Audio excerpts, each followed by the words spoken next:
Nous avons donc été ensevelis avec lui par le baptême en sa mort. Romains 6, 4. Notre Seigneur prophétisa trois choses par son baptême. Dans Romains 6, le baptême parle de mort, d'ensevelissement et de résurrection. Un triple changement intérieur est exprimé extérieurement dans le baptême. Dans beaucoup de cas, ce n'est qu'un rite ou une cérémonie.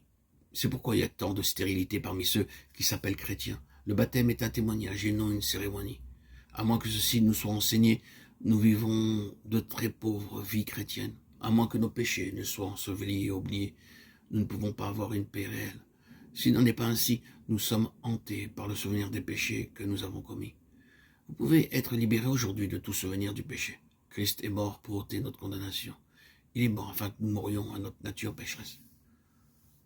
Tout comme le cancer doit être enlevé avec tous les tissus et les muscles l'entourant, ainsi par la foi, nous devons introduire en nous la puissance de la mort, pour mourir à nos désirs et à nos pensées. Nous ne mourrons pas par nos déclarations. Je peux déclarer le matin, je ne le ferai pas, je ne le ferai pas, mais le cerveau commence à raisonner, cela ne fait rien, cela ne fait rien.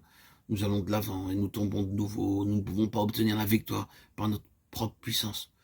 Tout comme nous recevons en nous la puissance de la mort, de même aussi nous recevons une vie nouvelle, appelée la puissance de sa résurrection, qui nous donne faim et soif des choses éternelles. À son heure, Dieu nous donne des oreilles pour entendre sa voix. Dresse ta voix devant moi, psaume 5:8. 6 jours après avoir annoncé ses souffrances et sa mort, le Seigneur Jésus-Christ amena les disciples sur une haute montagne et fut transfiguré devant eux. Alors retentit une voix du ciel disant, « Celui-ci est mon Fils bien-aimé, en qui j'ai mis toute mon affection. » Dieu nous dit par ce moyen que si nous voulons que la vie divine vienne en nous, nous devons mourir à notre vieille nature.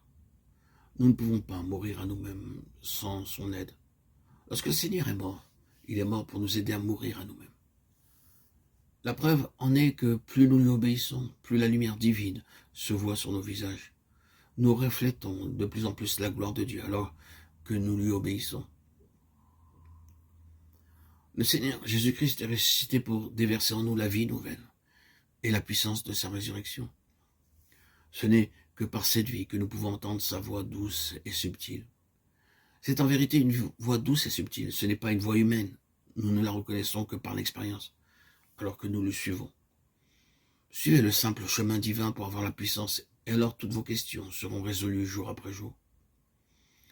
Pour suivre ce simple chemin, vous devez tout d'abord vous repentir sincèrement, confesser chaque péché sans réserve.